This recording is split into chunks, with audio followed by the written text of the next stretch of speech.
만나서 너무 반갑고요. 제가 맡은 강의는 성경 번역 선교의 역사와 중요성이라는 과목을 맡게 되었습니다. 제가 하는 것보다 또 너무 좋은 이렇게 교재가 있어서 이거를 그래서 추천을 해드린 거예요.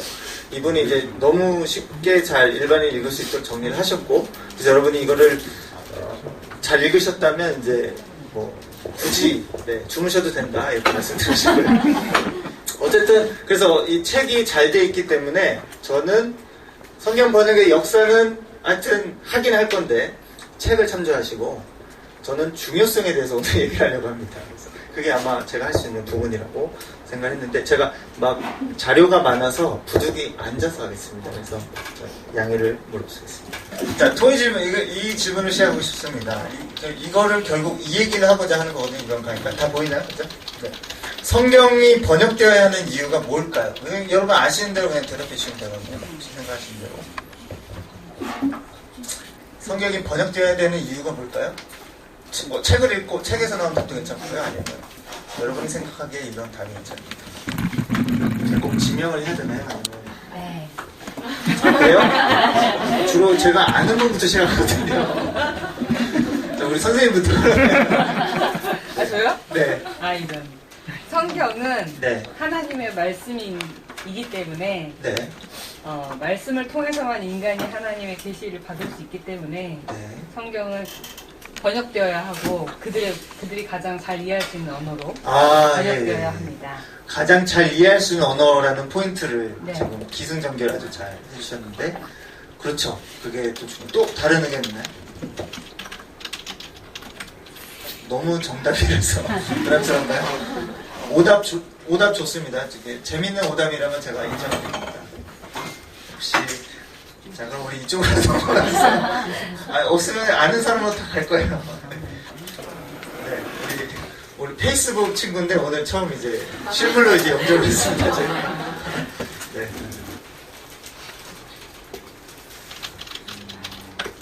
제가 생각하는 거는 많은 사람들한테 효과적으로 전달 복음을 전할 수 있습니다.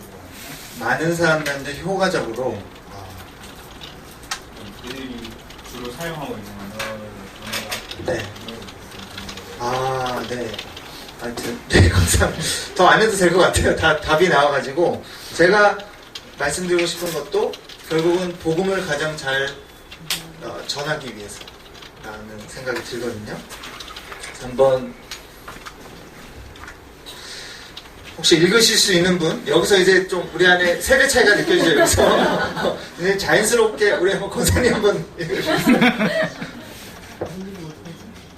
신령이 바라는 자는 복이 있나니 천국이 저희 것이며, 애통하는 자는 복이 있나니 저희가 위로를 받을 예, 박수 한번 주세요. 저도 지금 당황했습니다. 지금 위로자가 생각이 안 나서 당황했는데, 그렇죠. 이것이 언제 건지 아세요? 1900? 해방전? 아니, 말씀하세요. 여러분들이 읽으셨잖아요. 할머니가 읽으셨죠, 그죠? 저도 저희 아버지가 읽으시던. 그래서 요 성경입니다, 요 성경.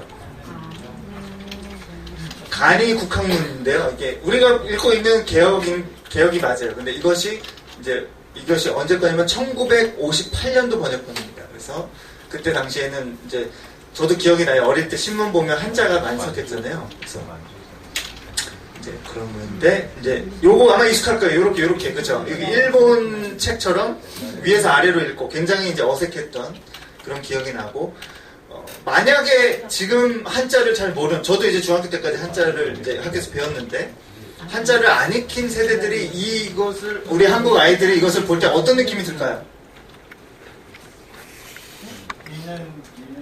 읽는 게?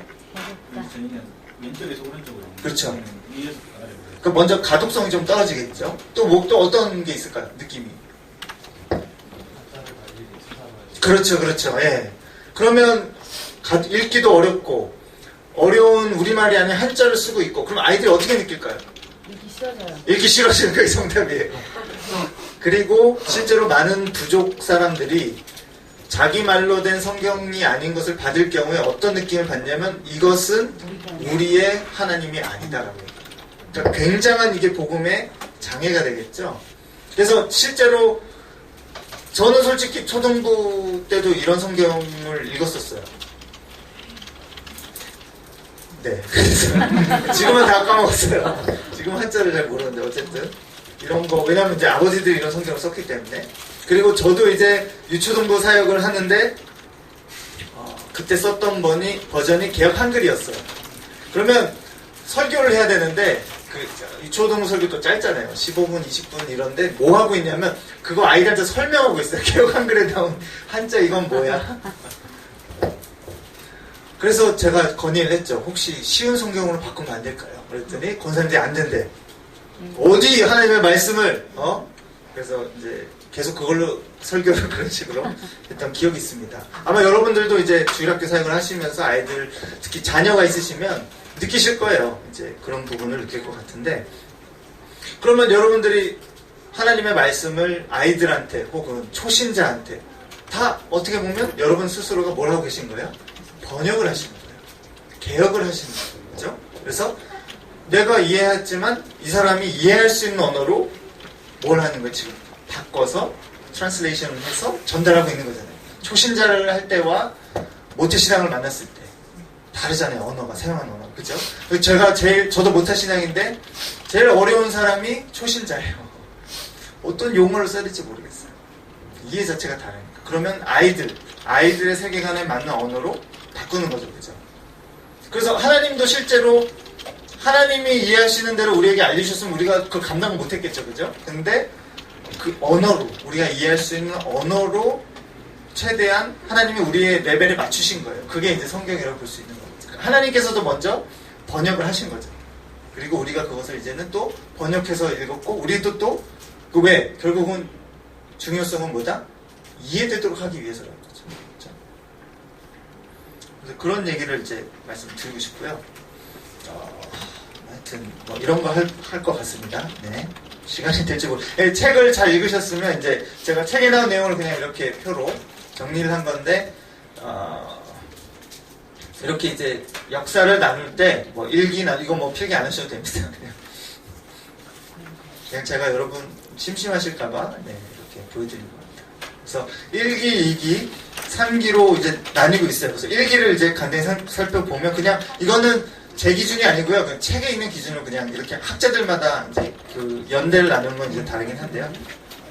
1기를 보시면 이제 BC 300부터 AD 1450 이렇게 돼 있는데, 이제 이 당시에는 그러니까 어떤 인쇄술이 발달이 안 됐기 때문에 결국 내가 뭘 한 거예요? 다 손으로 필사를 할 수밖에 없었죠. 그래서 그거를 이제 영어로는 매뉴스크립트라는 이제 단어를 쓰고요. 이제 그 책을 보시면 코덱스라는 단어를 이제 붙이고 있는데 그게 다 매뉴스크립트를 나타내는 거거든요. 그렇게 하고 있고요. 2기 그러면 1기와 2기를 나누는 기준이 뭘까요? 종교개혁? 인쇄술. 네. 조금 그러면서 했는데 인쇄술이죠, 그죠? 그래서 이거는 그냥 아까 말한 대로 책이 그냥 나눈 거예요. 제가 나눈 게 아니라. 그래서 인쇄술이 발달된 이후에는 이제 손으로 더 이상 필사를 하지 않고 훨씬 더 그 보급률이 빨라지겠죠. 그래서 구텐베르크가 인쇄술을 이제 발명을 했다라고 하는데 이제 구텐베르크 자신이 이제 성경을 이제 그래서 찍어서 구텐베르크 성경이라는 것도 있고요. 이제 그게 다 책에 내용이 나왔죠, 그죠? 그렇게 해서 이제 당시에 종교개혁과 맞물려요, 이게. 그래서 종교개혁자들이 가지고 있는 철학과 사상이 있잖아요. 그래서 그거를 어떻게 인쇄술로 찍어서 전 유럽에 빨리 보급이 되니까 그만큼 종교개혁이 모든 사람들한테 그 당시에 인터넷이나 방송이 있는 것도 아닌데 그런 역할을 했었다 볼 수 있죠. 그래서 종교개혁 시대를 이제 아마 이 책에서는 1700에서 근대까지 이렇게 이제 3기로 보고 있고요. 그 다음에 이제 카메론 타운센드 이후에 지금 글자가 잘렸는데 근현대로 이렇게 오늘날까지 가고 있어서 카메론 타운센드라는 분이 이제 KSP나 MP나 하신 분들은 연대 나눌 때 꼭 나오는 사람이 이제 종종 도널드 맥가브람과 더불어 타운센드가 나오는데 이분으로 해서 이제 번역 운동이 시작이 됐고 그것이 이제 오늘날까지 이어지고 있는데 그건 나중에 살펴보겠습니다. 그래서 결론은 제가 내린 결론이 이거였어요. 책을 읽고 성교의 역사라는 것이 결국은 성경 번역의 역사였구나라는 것을 조금 이렇게 요약을 해봤는데 이제 그래? 라는 것을 이제 지금 살펴보도록 하겠습니다. 책에 나온 내용이 많기 때문에 그냥 책에 나온 내용들은 제가 굉장히 좀 빠르게 브리프하게 넘어가도록 하겠습니다. 그래서 본래 성경은 어떤 언어로 기록되었을까요? 혹시 아시나요? 히브리어, 그렇죠? 그리스어, 아람어. 뭐지 할 게 없네요. 여러분이 틀려야 재밌는데. 그래서 구약이 히브리어로 쓰였어요, 그죠? 그러니까 히브리어와 아람어 이제 됐는데 왜 히브리어로 썼을까요? 네? 셈조. 대표적으로 쓰는 언어. 그렇죠. 그러니까 쉽게 말하면 읽을 대상이 히브리말을 쓰고 있으니까 히브리어를 번역해요. 그 쉽게 생각하면. 그리고 나중에 아람어가 들어가요. 그건 왜죠? 그 당시에 아람어를 많이 썼기 때문에 아람어를 넣은 거예요.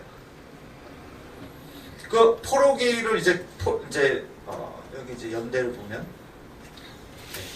히브리어와 아람어를 썼는데 아수르로 이제 그 722년에 북이스라엘이 멸망을 하고 그 다음에 586년에 바벨론이 에 의해서 이제 남유다가 멸망을 해서 이제 포로로 끌려가죠. 그래서 그러니까 이제 포로로 이스라엘 사람들이 끌려가서 이제 메소포타미아, 바빌론과 나중에 이제 바사까지, 페르시아까지 그 지역에서 살아요. 그리고 자녀를 거기서 결혼해서 낳아요. 그럼 그 아이들은 히브리어를 알까요, 모를까요? 모르겠죠, 잘. 그래서 점차적으로 히브리어가 사용하는 숫자가 떨어지게 됩니다. 그렇게 하니까 이미 이제 3차에 걸쳐서 이제 그 하나님 말씀에 의해서 이제 포로들이 이스라엘로 귀환을 할 때 어떤 현상이 발생하냐, 느헤미야가 이렇게 기록을 하는데요. 그들의 자녀가, 그들이라는 건 이제 결국 유대인 우리의 자녀를 말합니다. 아스돗 방언을 절반, 아스돗은 이제 사실은 블레셋 지방이기도 한데 이제 그 결혼을 이제 혼합적으로 결혼하는 바람에 유다 방언을 못한다. 이게 결국 히브리어거든요. 그 하는 말이 각 족속의 방언이므로, 각 족속이라면 결국 자기들이 태어났던 블레셋도 있고 시리아도 있고 뭐 주로 바벨론이 많겠죠. 그 페르시아 쪽.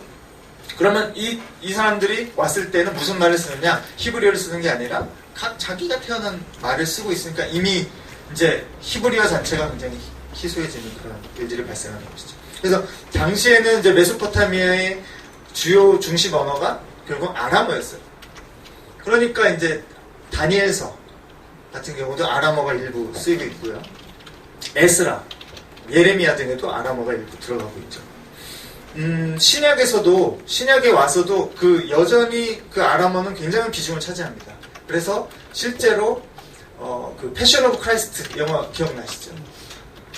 거기서 이제 그 멜 깁슨이 굉장히 고증을 해서 그 사람들이 쓰고 있는 언어가 사실은 아람어예요. 근데 우리가 잘 아는 아람어 뭐가 있을까요? 신약에서 예수님이 엘리 라마 사막다니, 그죠? 그게 이제 아람어고요. 개바라는 단어, 마라나타, 그런 것들이 아바도 이제 히브리어는 아부거든요. 근데 아바라고 쓰는 것이 이제 다 아람어인 것이죠. 비슷하긴 해요. 이제 친척 언어라고 볼 수 있는데 어쨌든 이제 그렇게 되니까 아람어가 일부 기록될 수밖에 없었다. 그래서 신약 시대에는 아람어를 주로 썼어요. 신약 시대에도, 예수님 시대에도. 근데 신약 성경은 뭘로 번역이 됐어요? 헬라어로. 이게 무슨 일이죠? 왜 아람어로 기록하지 않고 헬라어로 기록이 됐을까요? 자유롭게 대답하시면 돼요. 로마? 로마 지배. 조금 더 살을 붙여서 뼈 나왔고.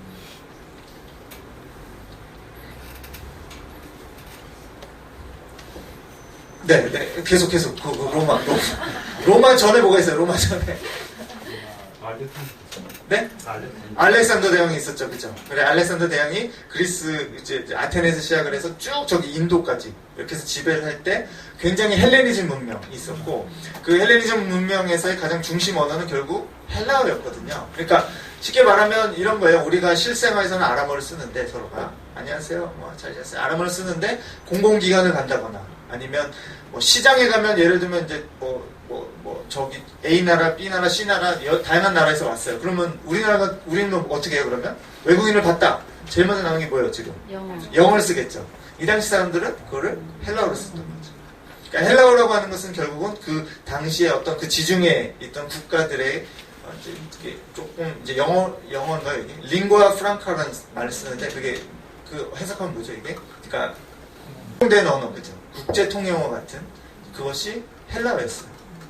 그래서 자기는 아람어를 써요. 예수님의 제자들이. 그러나 예수님의 제자들이 헬라어로 번역한 이유는 결국 그 목적이 뭐예요? 그 누가복음에도 데오빌로 각하여 이렇게 쓰고 있고 요한복음에서도 결국은 이 글을 읽고 너희가 예수가 그리스도이시고 하나님이 아들이신 것을 믿게 하려 함이라 라고 했을 때 그 독자층이 누구라는 거예요? 결국 그 독자층은 헬라어를 쓰는 사람들이에요. 그 목적인 거예요. 아람어로 기록하지 않고 헬라어로 썼다고 하는 거예요. 그래서 우리가 성경을 읽을 때 헬라어 사람들이 유대 문화 익숙하지 않잖아요. 그러니까 굉장히 그런 게 많죠. 번역 간증. 이미 번역을 하고 있어요, 제자들이. 네. 이렇게 해서 결국 제자들의 목적은 결국 그 헬라어를 아는 이방인들에게 복음을 전하기 위해서 성경을 기록할 때에도 그들이 쓰는 헬라어를 썼다는 것이죠. 그래서 그럼 제가 이걸 직접 보여드렸으면 될 일을 굳이 말을 많이 했네요. 그래서 네, 이런 내용들은 다 책에 있습니다. 70인경 이것도 이제 구약을 헬라어로 번역을 한 거예요. 이런 얘기가 있고 자세한 내용도 있고요. 그다음에 AD 1세기까지 다양한 번역본들이 이미 일어나요. AD 1세기에 타르굼 아람어로 이제 번역을 한 거고 뒤에 나올 건데 이집트 쪽에는 콥트, 그다음에 그 이스라엘 북쪽 지방에는 시리아가 있잖아요. 시리아어, 그다음에 동부 유럽까지 라틴어 이렇게 주요 34개 주요 언어가 번역이 됐다고 합니다. 아까 말씀드린 대로 신약 성경은 이제 헬라어 플러스 이제 아람어로 되어 있는데 마라나타 그런 것이 있으니까 어쨌든. 근데 중요한 게 우리가 생각해야 될 부분이 헬라어 안에도 두 종류의 헬라어가 있었어요. 하나는 이제 우리가 굉장히 지금도 명작이라고 불리우는 고전 호모의 일리아드. 그렇죠. 갑자기 일리아드 같은 경우는 제가 또 그런 사람은 아닌데 어쨌든 아주 우연히 저희 교수님이 갑자기 일리아드를 가르치시더라고요. 그래서 헬라어를 배운 적이 있는데 굉장히 어려운 고급 문법을 가지고 있어요. 그래서 정말로 이제 고급 이제 우리가 말하는 정말 그 철학자들이 쓰는 아니면 문학할 때 쓰는 그것이 하나의 어떤 에틱. 아테네가 이제 그것이 중심이어서 에틱이라고 그러는데 에틱 헬라어가 사실은 이제 어떻게 보면 되게 고급스러운 고급할 때 이렇게 해야 되는데 어쨌든 그렇고 그다음에 우리가 오늘날 영어로 따지면 피지너 같은 거 있잖아요. 그냥 만났을 때 브로큰 잉글리시를 하는 거 쉽게 뭔가 문법을 굉장히 심플한 거가 코이네 헬라어였어요. 코이네라는 말 자체도 영어에 쓰였지만 common 그래서 이제 공통적 그냥 일반적으로 상식적으로 쓰는 외국인끼리 만났을 때 그냥 쓰자면 헬로 하이 이런 하는 것처럼 이 코인의 언어로 쓰였다는 거죠. 제자들이 번역을 할 때 헬라어인데 에틱을 쓰지 않고 코인을 썼다라는 부분도 우리가 한번 생각해 볼 만한 부분인 거죠. 왜 코인을 선택을 했을까? 그렇죠?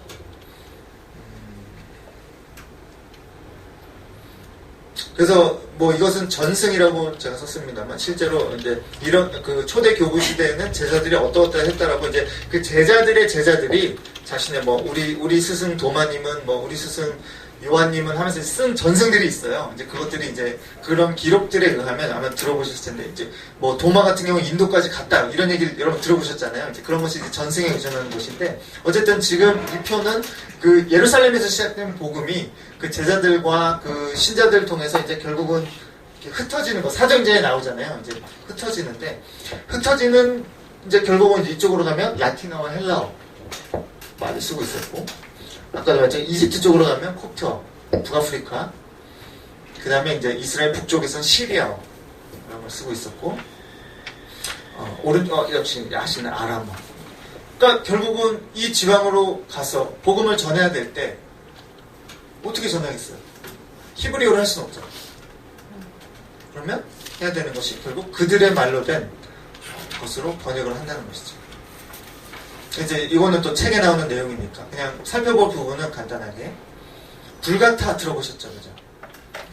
결국은 이제 역사를 이제 공부를 하면 이제 흩어졌고, 로마가 첫 번에는 이제 크게 10대 핍박을, 박해를 말하는데 박해를 했고, 그러다가 나중에 콘스탄틴 이제 황제가 등극을 하면서 이제 우리 국교를 하자 하고 이제 니케아 공회를 하면서 거기서 선언을 했고, 그러면서 이제 로마 제국 자체가 이제는 이제 기독교 국가가 된 거예요. 공식적으로 우리의 국교는 기독교다. 근데 당시에 로마 제국의 공식 언어는 뭐였을까요? 라틴어였잖아요. 그렇죠? 그러니까 라틴어로 번역을 한 거예요. 그래서 쉽게 말하면 당시에 여러 번역본들이 있었어요.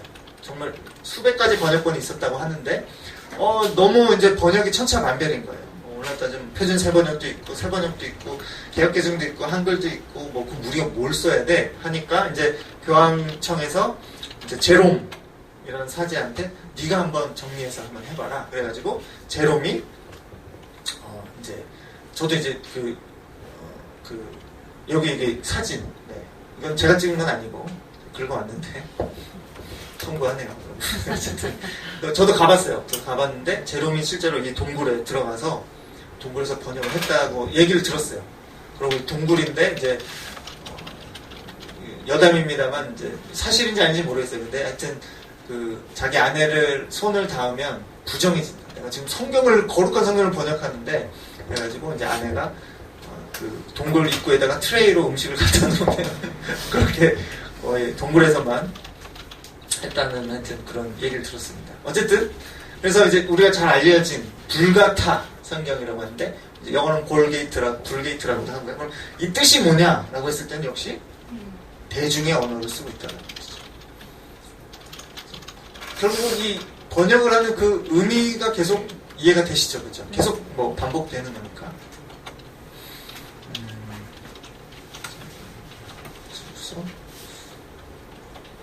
네. 그런데 이제 이 마지막 문장이 보실지 모르겠는데 이게 이제 결국은 문제를 일으키는 부분이 이거였거든요.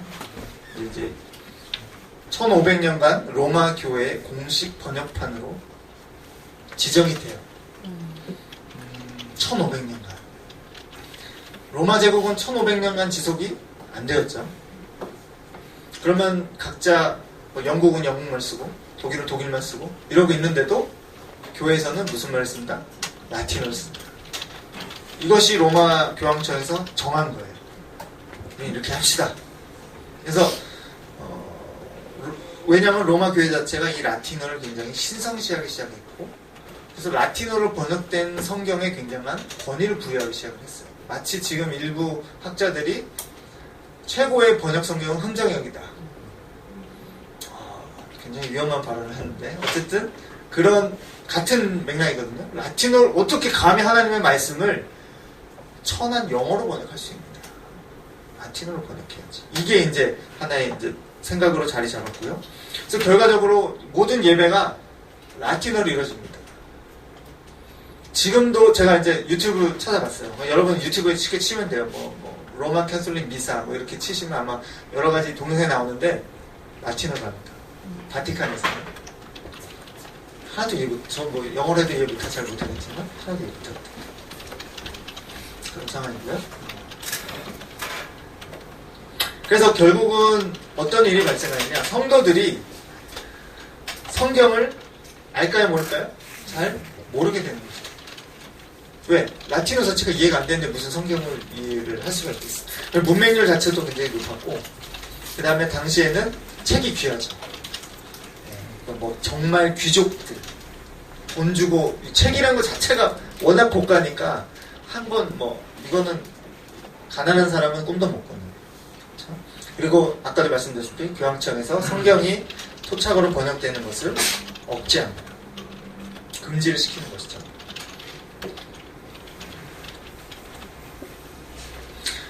그래서 이에 대한 사실 반발들이 없잖아 있어요. 저항들이 있죠. 로마의 이런 결정에 대해서 이제 뒤에 다루겠습니다만 이제 피터 와일더라는 사람은 로망서라는 것은 이제 그 독일어, 불어, 스페인어 이런 거보다 조금 이제 아버지 할아버지 뻘 되는 이제 언어를 로망서라고 하는데 그게 이제 당시에 그 피터 와일더가 있던 그 지역, 이거 프랑스인가요?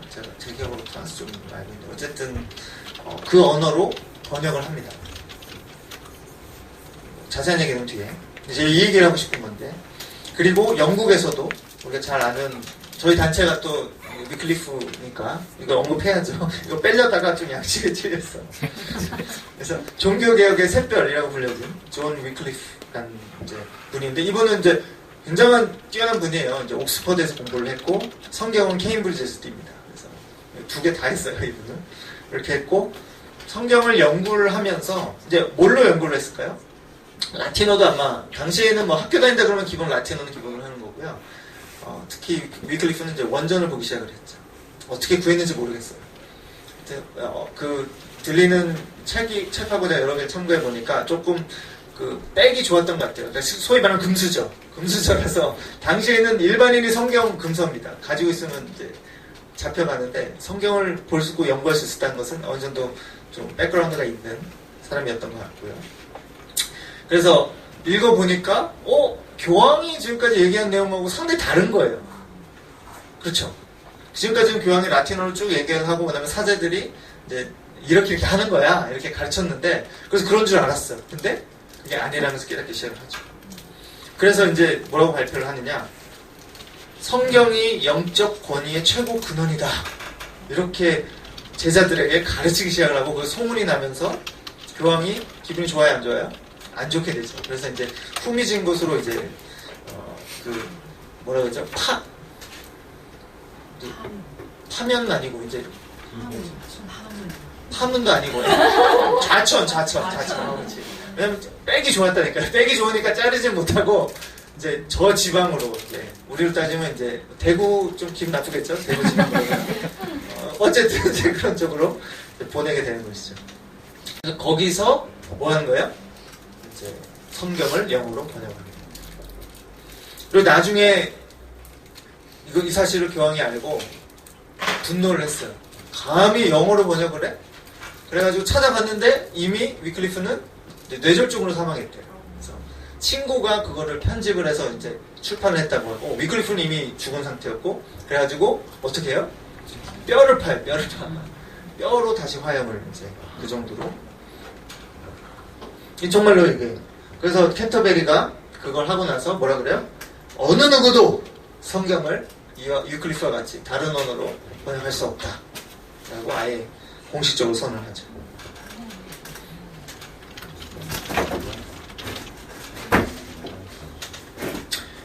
얀 후스, 이게 책에 나오나요? 기억이 이건 잘 안 나는데.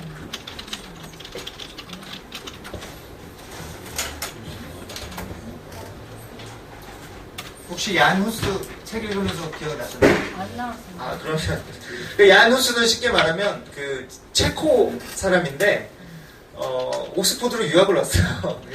그래서 여기서 위클리프를 만나요. 그래서 위클리프의 제자인 것 같아요. 그래서 위클리프로부터 성경에 대한 어떤 그런 것을 정확히 배우게 되고, 그가 이제 체코로 돌아가서 거기도 어차피 이제 그 로마 교회였잖아요. 근데 이제 운동을 하는 것이죠. 성경으로 돌아가야 된다. 이제 그런 얘기를 하면서 찍히게 되죠. 그래서 이제 여기는 위클리프와 달리 백이 없었어요. 그래서 이제 교회 회의로 너 와봐, 잠깐 와봐. 그래서 가기 싫은데요. 그냥 괜찮아, 이제 말로 할 테니까 와봐. 그래서 왔는데 바로 너 이단이야 하고 거기 화형을 시켜버렸어요. 이제 후스가 근데 이제 후스가 유명해진 것은 결국 이제 후스를 따르던 사람들이 굉장히 많았거든요. 그래서 후스파라고도 이제 불리워지는데, 그래서 뭐 그런 얘기를 했다고 해요. 제가 여기 써왔는데, 후스는 세상을 떠나면 이런 얘기를 했대요. 너희가 지금은 이 거위를 구워 먹을지 모르나. 후스가 거위거든요. 그래서 앞으로 100년 후에는 너희가 조용히 시킬 수 없는 노래를 부르는 백조가 나타날 것이다. 이게 사실인지 모르겠어요. 이런 하여튼 전생이 있어요. 그리고 실제로 100년 뒤에 누가 나오냐? 루터가 나옵니다. 그래서 여담입니다만 이제 루터도 이제 보름수에 끌려가잖아요. 이제 그 95개 하고 이제 끌려가는데 두려웠죠. 루터도 이제 후스 뭐 후스는 이미 이단으로 판명이 났었고 본인도 그때까지 후스가 이단인 줄 알았어요. 그래가지고 뒤에 다루긴 하는구나. 뒤에 다루네요. 해서 넘어갈게요. 이따 이렇게 바로 나옵니다. 그래서 2기로 이제 넘어를 하면 이제 종교 개혁이 이런 종교 개혁으로 이제 알려지는데 그 배경에 대해서 제가 잠깐 설명을 드리겠습니다. 아까도 말씀드렸다시피 성경 자체를 모르기 때문에 라틴어로만 예배를 계속 드리고요. 그럼 결국은 무지하게 되죠. 그리고 자기들이 갖고 있는 미신적인 사상들이 있어요. 원래부터. 이렇게 하면 뭐 징크스라든가 이렇게 하면 뭐 잘 될 거다. 그런 게 있는데 우리도 뭐 그런 거 많잖아요. 뭐 아침에 지나가다가 검정고양이를 보면 재수가 있다 없다? 저 할머니가 늘 저한테 그 얘기를 했어요. 우리 집 고양이를 키우는데도 그 얘기를 어쨌든 그런 이제 미신과 혼합이 되면서 점차 이제 이것이 굉장히 미신화되죠. 기독교라는 것 전통 자체가. 그래서 성경의 내용이 중요한 것이 아니라 어떤 이제 그냥 사제의 가르침 그리고 그거에 따라서 대부분 그것이 미신화가 되다 보니까 이제 성자 및 성물 숭배 들어보셨을 거예요. 이제 뒤에도 다룹니다만 이제 신학 자체가 어떤 죄의 문제를 이 땅에서 해결해야 돼요. 어떻게든. 그런데 불안한 거예요. 내가 지금 죽어서 정말 천국 갈 확신이 있는가 없는가 하고 불안하니까 누구를 의지하게 되는 거예요? 성자. 성자는 그래도 쌓은 공덕이 크니까 내가 좀 성자한테 기대면 성자의 이름으로 기도를 한다거나 성자가 쓴 유물을 내가 만진다거나 그러면 내가 좀 공덕이 오른다라고 이제 그렇게 믿음이 생겼고 그러니까 이게 되게 중요해지는 거예요.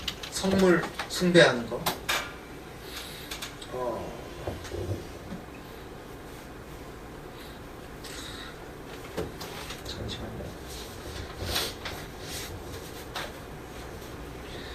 네, 무지함이신 분은 네, 맞습니다. 그래서 하나님이 점차 공포의 대상이 됩니다. 하나님은 우리가 조금이라도 죄가 있으면 벌하실 거예요. 그래서 끊임없이 고해성사를 해야 되고 끊임없이 내가 공덕을 쌓아야 되는 어떤 그런 식으로 이제 가게 되는 것이죠. 그래서 하나님의 진노를 달리기 위한 여러 가지 방책들이 있는데 뭐 우리가 잘 아는 면죄부 그리고 이제 고해성사 그리고 고행 스스로 막 다빈치 코드 보면 막 신부가 채찍질 하잖아요.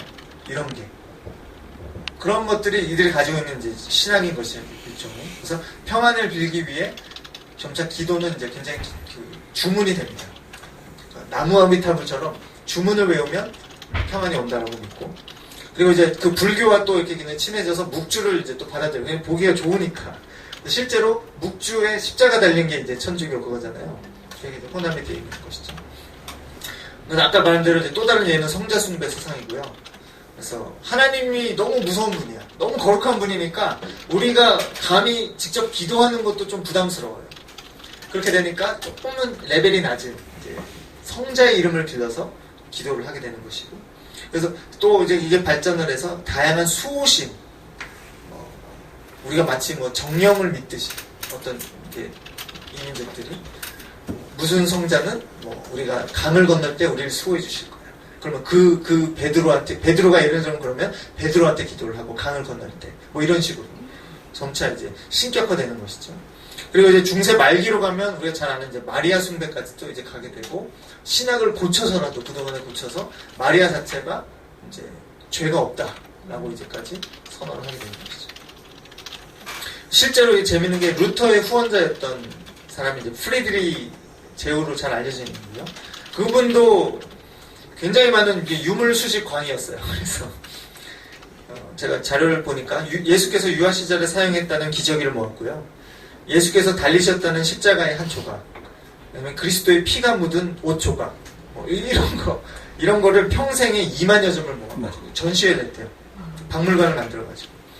그래서 그게 이제 그걸 계산을 했어요. 그러면 이 사람의 공덕은 며칠일까요? 계산했더니 1시, 100, 1000만, 10만, 100만 190만 2202일이 공덕이 생긴 거예요. 그만큼 자기가 연옥에 굉장히 세이프하죠. 이 정도 되면 굉장히 안전했다고 알려지고요. 그러니까 심지어 이제 루터를 지원했던 사람도 이런 사상을 가지고 있었다. 두 번째는 결국은 이 문제를 다뤄야겠죠. 교회의 재정적 부패가 일어납니다. 이건 짧게 넘어가겠습니다. 좋은 얘기는 아니니까. 일례로 교황 레오 10세 때는 금전으로 거래된 성직의 수가 사상 최고에 달했다라고 보고가 되고 있고요. 사제들이 부업으로 고리대금업을 했습니다. 이 당시에. 그리고 여러 교회로부터 헌금을 걷기 위해 공석 목회제도를 도입했다고 해요. 공석 목회제도가 뭐냐면 이제 교회 한 목사가 한 교회를 섬기는 게 아니라 이 여러 지역을 한 목사가 여러 개 섬기는 거예요. 오, 되게 헌신하시네요가 아니라 여러 교회로부터 돈을 걷기 위해서 이름만 걸어놓고 이제 그 실질적인 일은 자기보다 좀 계급이 낮은 친구들 이제 보냈겠죠. 이제 그런 이제 상황이 많았다고 하고요.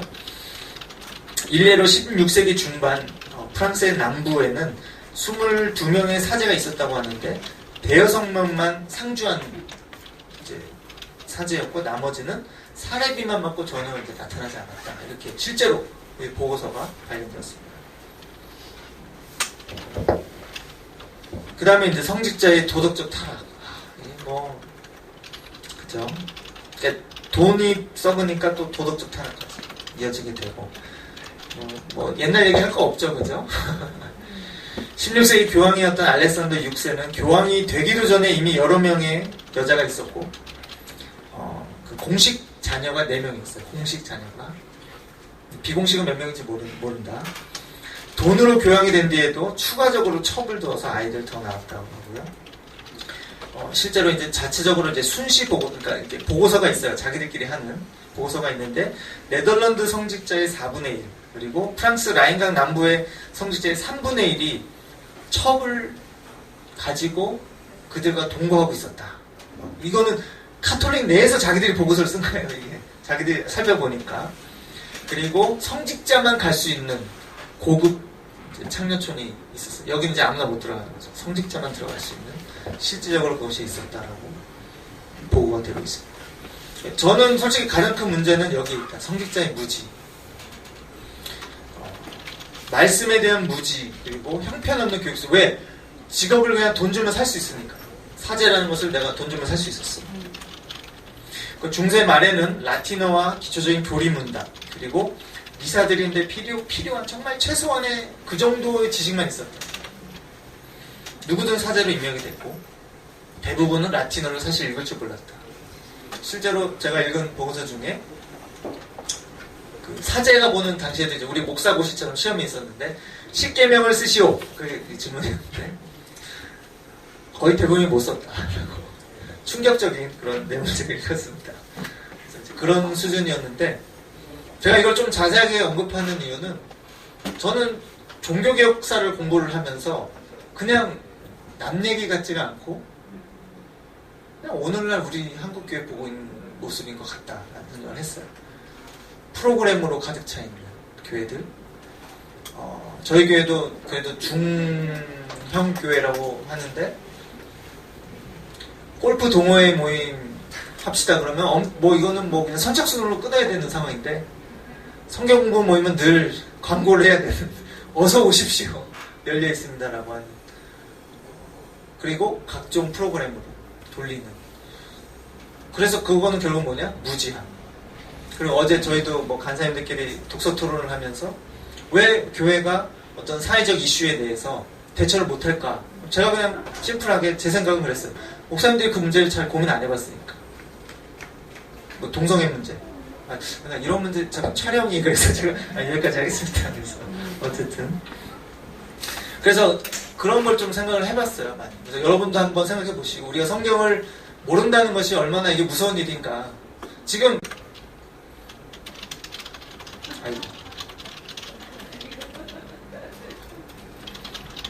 무지와 미신적 신앙. 그렇잖아요. 예수 믿으면 복이 오는 것이고, 교회가 재정적 부패, 이미 너무 이제는 뉴스에 교회 얘기 나오면 두렵잖아. 도덕적 타락, 성직자의 무지. 이거는 오늘날 우리가 뉴스에서 보고 있는 그런 얘기인 것 같아요. 제가 정확히 읽을 줄은 모르겠습니다. 헉 에스트 코르푸스 메움인 것 같은데, 라틴어거든요. 실제로 미사를 드릴 때 뭔 것 같으세요? 혹시 라틴어 배우신 분 있으시면?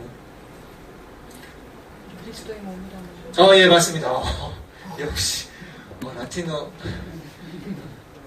그러니까 이것이 이 빵이 이제 내 몸이다라고 선언을 할 때, 호케스트 코르푸스 메움. 그래서 실제로 제가 동영상 찾아보니까 이걸 이렇게 선언하면서 하더라고요. 자료가 많아서. 그래서 미사는 중세뿐 아닙니다. 실제로 지금도 공식적으로는 원래 라틴어를 하게 돼 있습니다. 다행히 제가 한국 미사를 찾아보니까 한국말로 하더라고요. 근데 어쨌든 라틴어를 하고 있고요. 성경 해석은 오직 교회만이 할 수 있었습니다. 그러니까 저와 여러분이 만약에 성경을 감히 해석을 한다, 이단으로 정죄를 받고 화형을 받는 게 바로 중세시대이고, 죄송한 말씀입니다만 지금도 변함이 없습니다. 가톨릭은 변한 적이 없습니다. 지금도. 칭의 구애고, 이건 조금 자세히 다룰 부분이긴 한데요. 사실은 이런 아까 보고서를 말씀드렸습니다만 가톨릭 내부에서도 지속적으로 개혁과 자정에 대한 목소리가 있었어요. 실제로 교황과 사제들이 이제 여러 차례 모여서 자정운동에 대한 논의를 했고요. 회의를 해서 발표를 했어요. 우리 이렇게 하자라고 했었는데, 근데 결론적으로 나온 것들은 성경에 근거한 것이 아닌 여전히 자신들이 믿는 전통에 의지한 한계를 가진 자정운동이었다는 거죠. 그래서 미사는 여전히 아까 말씀드린 라틴어로 드려야 했고, 성경 해석에 대한 권위는 교회만이 가지고 있고, 교황이 말하는 것이 곧 예수 그리스도가 말씀한 것이다. 그리고 지정된 몇몇 사제들만이 해석을 할 수 있는 권한이 있었고요. 그 결과가 결국 뭐냐? 성경에서 벗어난 교리와 성경 해석이 나왔고, 이것을 돌이킬 수 없는 상황으로 전개되고 마는 것이죠. 그러니까 연옥할 때 우리는 이해가 안 되잖아요. 잘. 왜? 성경에 연옥이 사실 근거 본문이 있어요. 카톨릭한테는.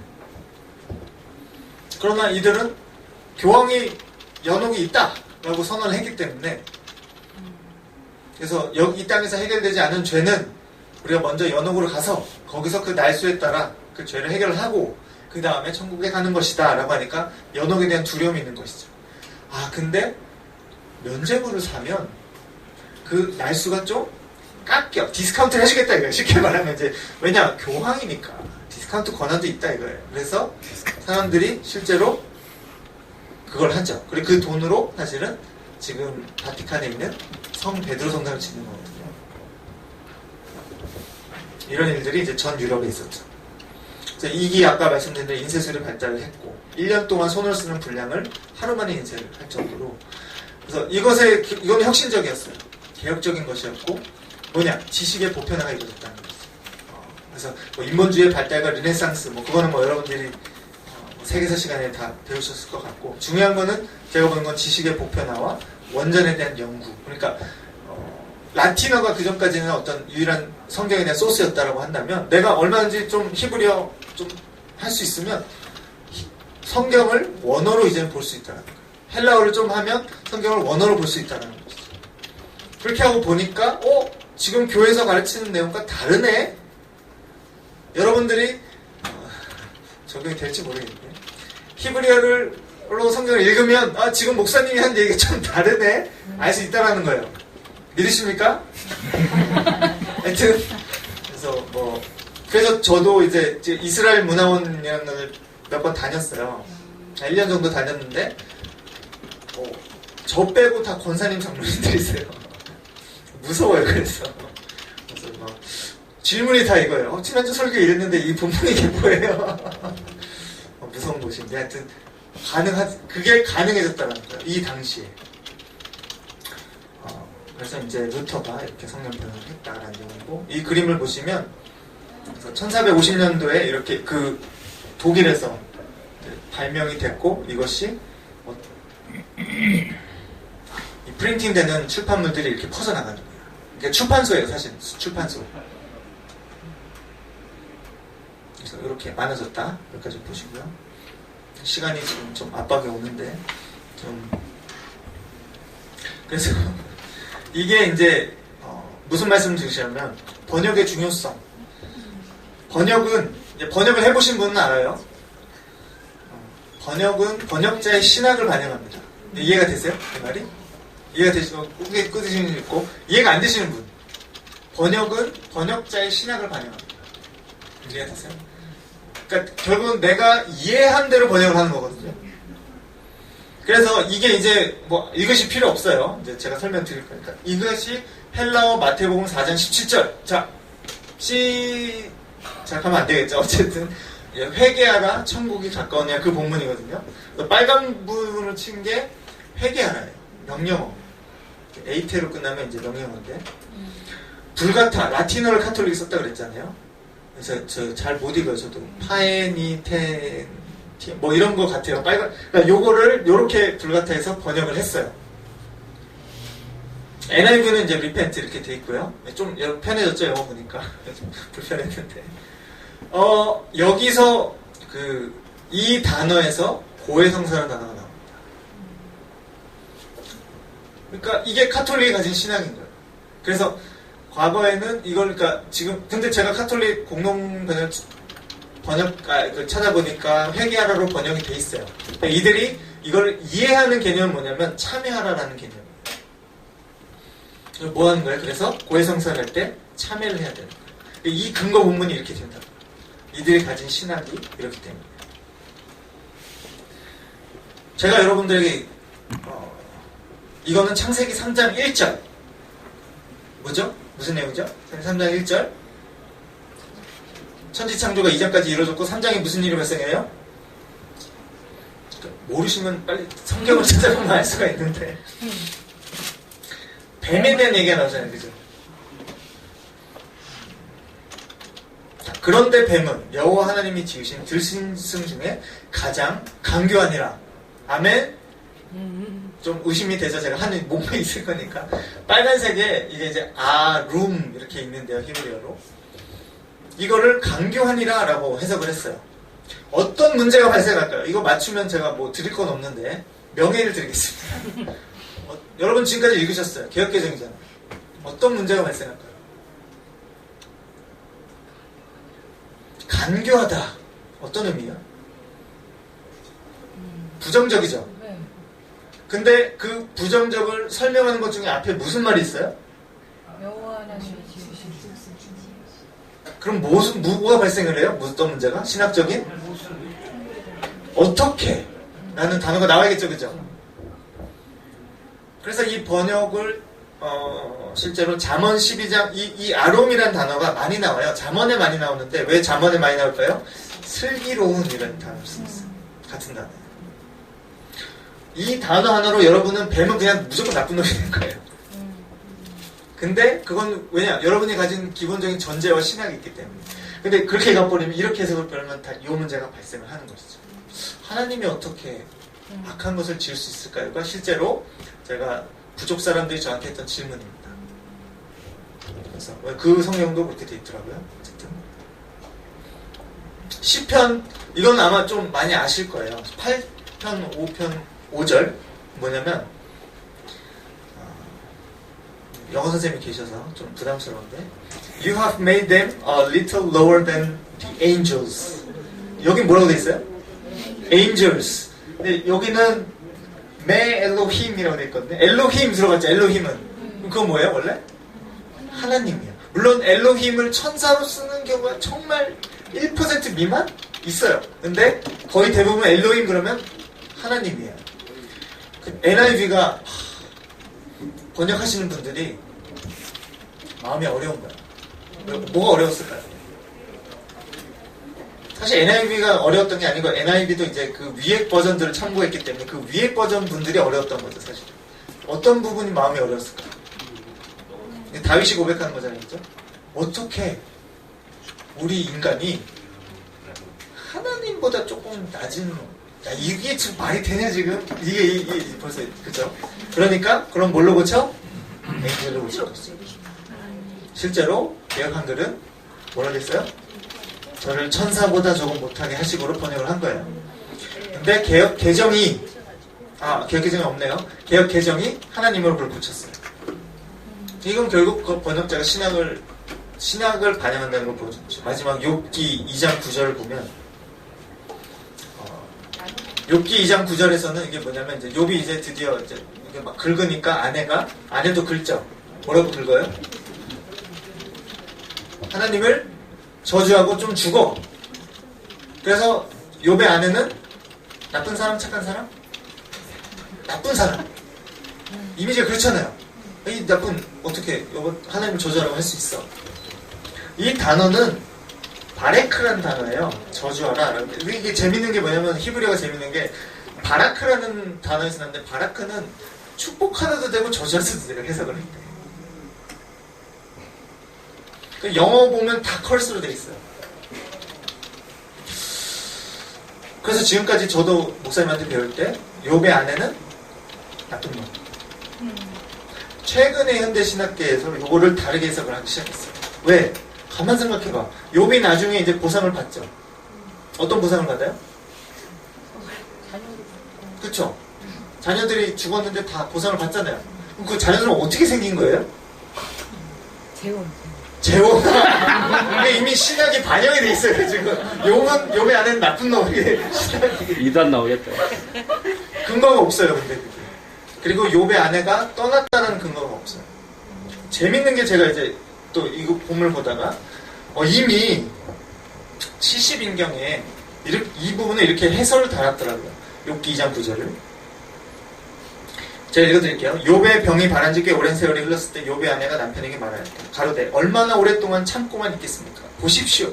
물론 나도 잠시 동안 나의 구원의 소망을 기다렸습니다. 그럼에도 보소서 당신의 기억은 땅에서 사라져버렸고 심지어 당신의 자녀들에 대한 기억도 사라져버렸습니다. 내가 그들을 낳고 기르며 치른 극심한 고통과 아픔도 헛것이 되어버렸습니다. 이제 당신은 구더기가 울거리는 이곳에서 밤을 보내며 주저앉아 있습니다. 그리고 나는 일자리를 찾고자 이곳저곳 이 집 저 집을 기웃거려야만 했으며 지금 나를 둘러싼 이 힘든 고역과 이 극심한 고통으로부터 쉼을 얻고자 해가 지기만을 기다릴 뿐입니다. 그러나 이제 더 견딜 수 없으니 하나님께 대해 무슨 말이라도 하시고 차라리 죽어버리세요. 어떤 게 느껴져요? 처절하죠. 그리고 그 욥의 아내는 실제로 욥을 연구하신 분들이 얘기하는, 제가 물어봤더니 그렇게 대답하시더라고요. 잘 연구해보면 다 떠났지만 욥의 아내는 끝까지 남았다. 욥 곁에. 그리고 욥이 지금 뭐 할 수 없잖아요, 실제로. 그러니까 이 가정을 어떻게 누가 세워야 돼요? 아내가 세워야 돼요. 나쁜 놈, 착한 놈? 그래서 이 번역이 중요하다는 것이죠. 그리고 여러분이 이런 원어를 알면 알수록 이런 재미를 그렇다고 다 배울 수는 없는데 어쨌든 그렇습니다. 요거는 뭐 윌리엄 틸데일 얘기는 이제 종교개혁 시대에 이제 결국 각각 그 번역을 하고자 했던 같은 얘기예요. 그래서 요건 책에 나옵니다. 이 부분이 사실 중요하긴 한데 뭐 너무 잘 아니까 이것도 빨리 하겠습니다. 루터. 그래서 뭐 읽으시면 돼요. 이거 책에 나온 내용일 거예요, 아마. 21살 때 벼락으로 친구가 죽었어요. 그래서 이후에 죽음에 대한 공포를 느끼고 사죄로 헌신을 했고요. 부모님은 반대하셨어요, 사실. 근데 신학교에 들어가게 되시죠. 그래서 수도원의 사제가 되면서 굉장히 모범생. 모범 중에 모범생. 고해성사를 막 3시간씩 해요. 그리고 집으로 돌아가다가 또 생각나서 다시 들어가. 그래서 사제가 짜증을 냈어요. 실제로 적혀 있어. 아니, 그거는 다음에 와, 그냥. 다음에 괜찮아. 그 정도로. 그리고 로마를 방문했을 때 너무 감격스러워서 성계당 성당이 있대요. 그 계단을 무릎으로 올라갑니다. 그 정도로 이제 철저한 모범생이었는데 테첼이라는 사람이 이제 면죄부를 팔죠. 이때만 해도 많은 오해가 루터가 어떤 연옥과 면죄부에 대한 반대를 했다라고 하는데 그건 아니에요. 이 95교제 반박문은 철저히 여전히 이제 카톨릭적 세계가 있어요. 그러나 그가 지금 이 연옥의 문제를 해결하기 위해 면죄부를 파는 그것이 옳지 않다는 부분에 대해 이제 반박을 하는 것이죠. 그런데 이제 이게 교황의 심리를 건드렸고, 그리고 이제 요한 에크라는 이제 또 다른 사제가 있는데 그 사람이 그러면 한번 토론 배틀 한번 붙어보자.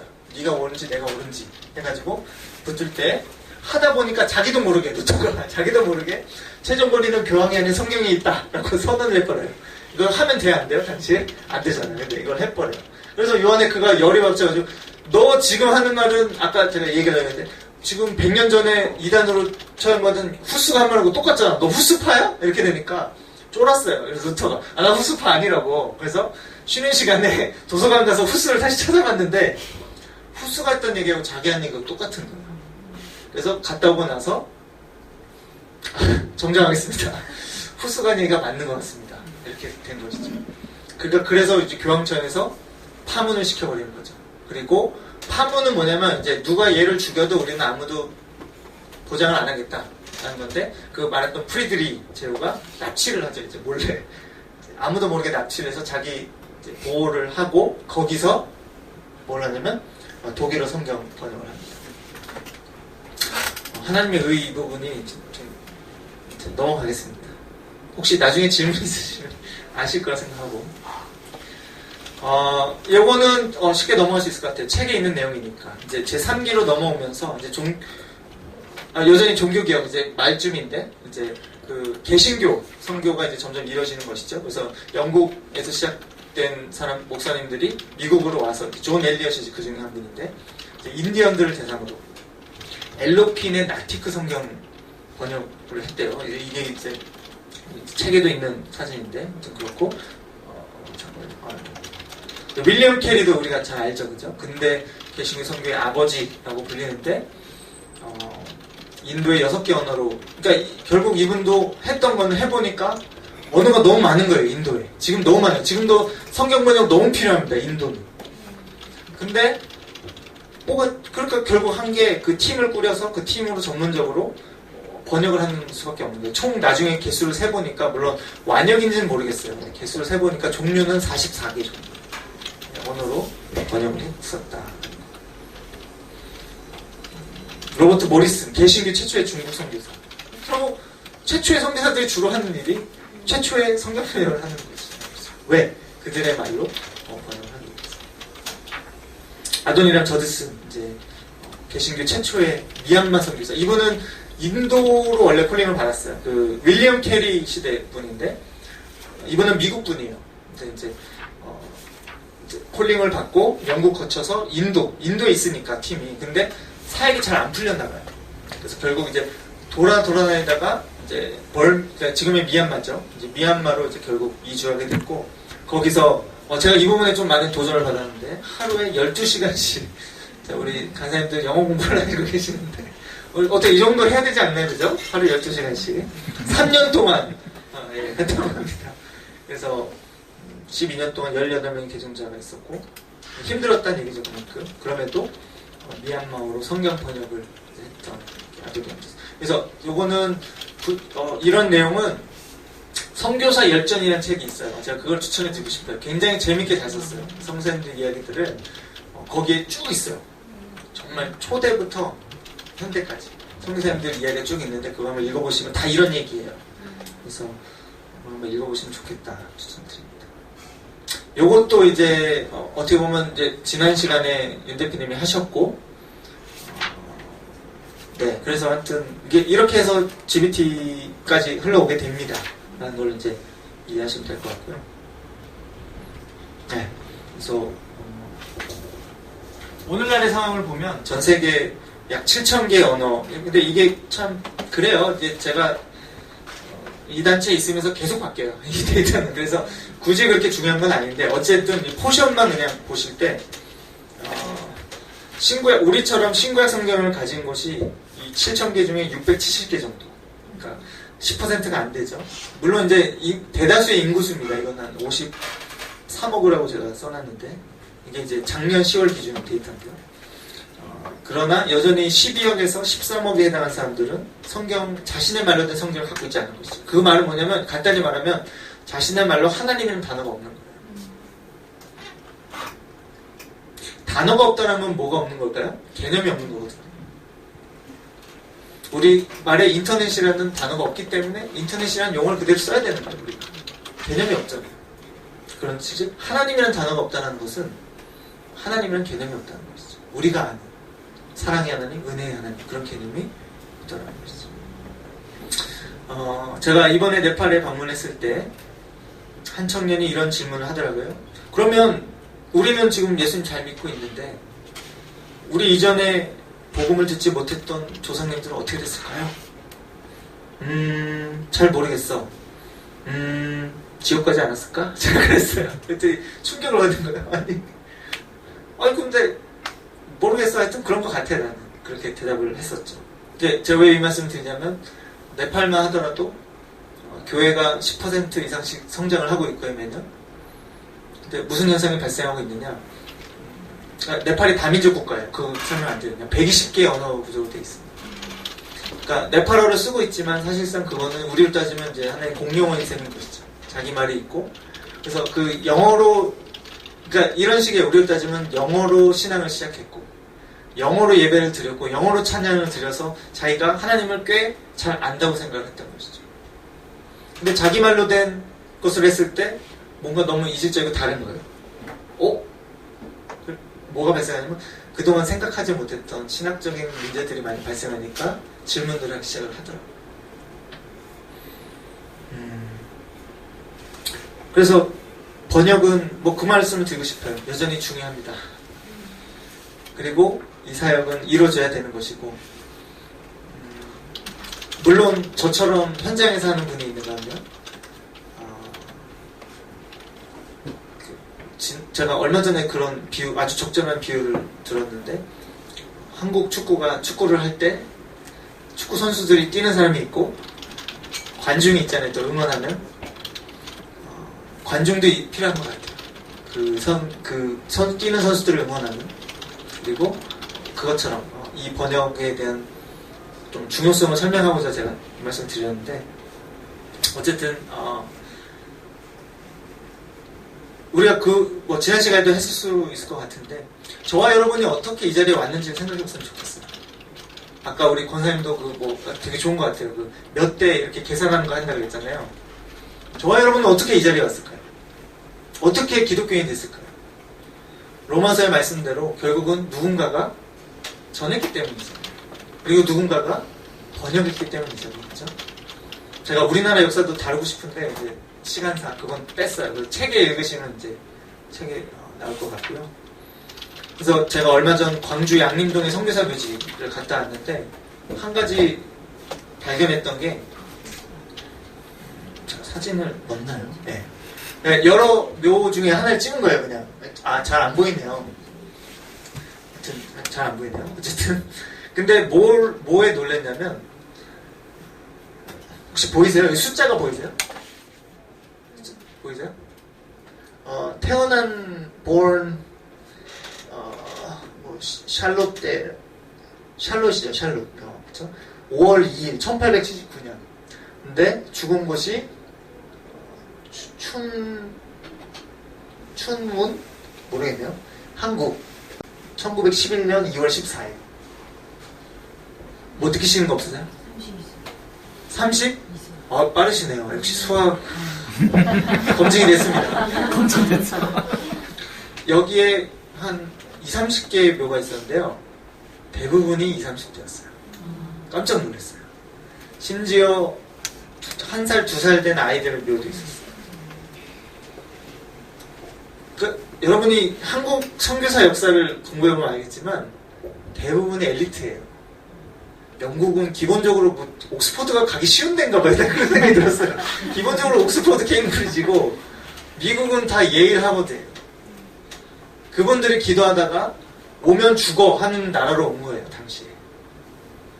복음 전하기 위해서. 그리고 그들이 피를 흘렸고, 저는 이분들이 이름도 모르지만 이때 가서 봤지만 헛되지 않다고 생각하거든요. 왜냐하면 하나님께서 그 피를 보셨고 결국 그게 세대가 흘러서 저까지 예수님을 믿게 된 거잖아요. 근데 지금도 너무 많아요. 그런 사람. 그런 혜택을 받지 못하는. 그러니까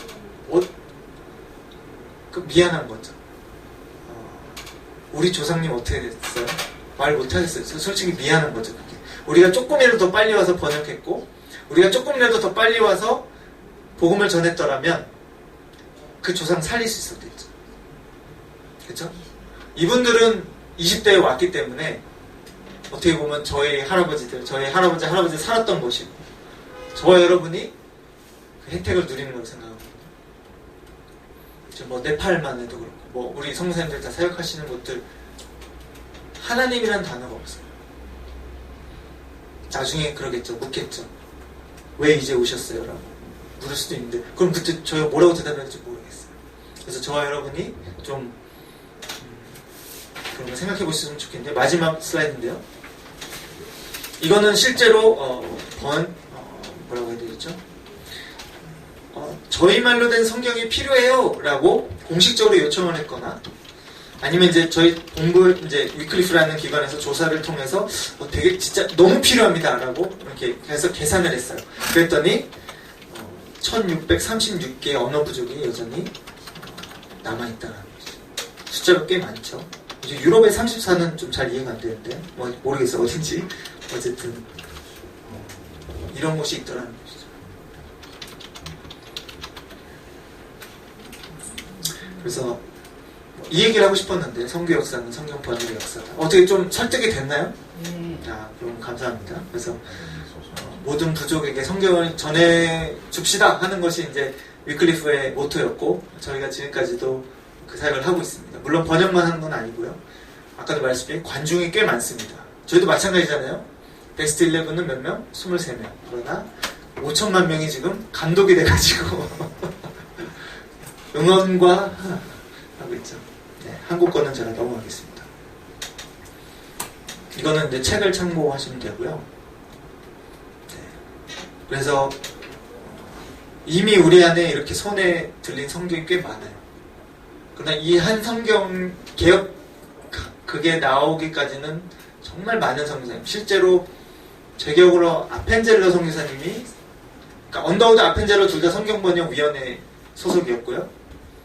아펜젤러가 제가 알기로 그 모임에 가다가 그 빠져 죽으신 걸로 제가 기억을 하는데 GBT 선교사님이었다 하는 거겠죠. 어쨌든 그래서 이 성경이 그냥 들린 것이 아니다라는 걸 기억해 주시고 지금 단 정말 마태복음 1장 1절조차도 없는 부족이 너무 많이 남아있음을 기억해 주셔서 그들을 위해 여러분이 기도해 주시고 또 그것을 위해서 한국교회가 좀 기도하고 저희 같은 이제 또 선교사나 많은 볼런티어들이 그 일에 동참했으면 좋겠다. 그것이 이제 제가 드리고 싶은 메시지고요. 다시 한번 그래서 제가 처음에 드렸던 질문이 이거였죠. 성경이 번역되어야 하는 이유가 뭘까요? 라는 부분에 대해서 아마 처음보다는 조금 더 대답이 풍성해졌으면 이제 제가 성공한 거고요. 여전히 뭐 그 수준이면 제가 잘못한 거겠죠. 어쨌든 그걸 잘 한번 마음에 새기시고 돌아가시면 좋을 것 같습니다. 한 거 있었는데 아까 네. 그 처음에 원어를 이제 번역을 할 때 그 번역하는 사람의 신학이 들어간다고 말씀하셨잖아요. 네, 맞습니다. 근데 그 이제 하나님이라는 해석을 네. 하는데 그게 네. 뭐 아름이라고 해서 슬기로운, 지혜로운이라는 그러면 이제 다들 알고 있기로는 부정적으로 알고 있는데 네. 그렇지가 않다고 이제 말씀하신 거잖아요. 그럼 네. 저희 생각하는 게 뱀처럼 지혜롭고 비를 좀 숨겨라라. 이것도 사실 그럴 수 있죠. 예, 그렇죠. 그 단어가 아롬인지는 모르겠어요. 근데 네, 아마 예 그런 그것을 맥락인 거죠. 어떻게 보는 시각이 네. 가장 좋을지 사실 하나님께서 뭐 그렇게 악하게 만들지는 않으셨을 것 같아요. 그럼요. 네네. 그래서 현대적인 가장 좀 올바른 시각이 무엇일지 좀 올바른 네, 시각이요. 그러니까 네, 그것을 보는. 아 뱀에 대해서요? 네네. 네, 그리고 간교함이라 이러한 이제 의미에 대해서. 그러니까 이 단어 자체가 사실은 그러니까 강교한이라고 해석이 틀렸습니다. 그렇게 말할 수는 없어요. 왜냐하면 이 단어 자체가 굉장히 중립적이고 문맥에 따라서 이게 긍정이 될 수도 있고 부정이 될 수도 있는 거거든요.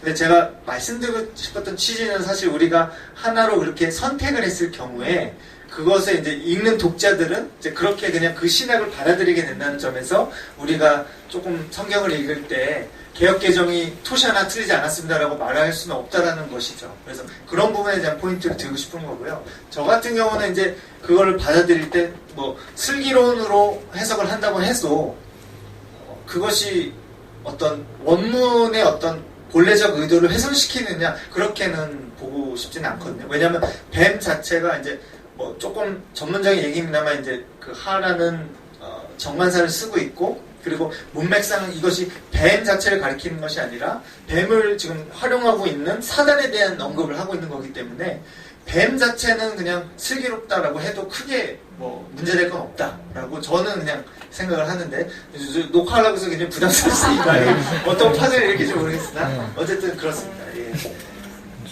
그래서 한 가지만 개혁개정이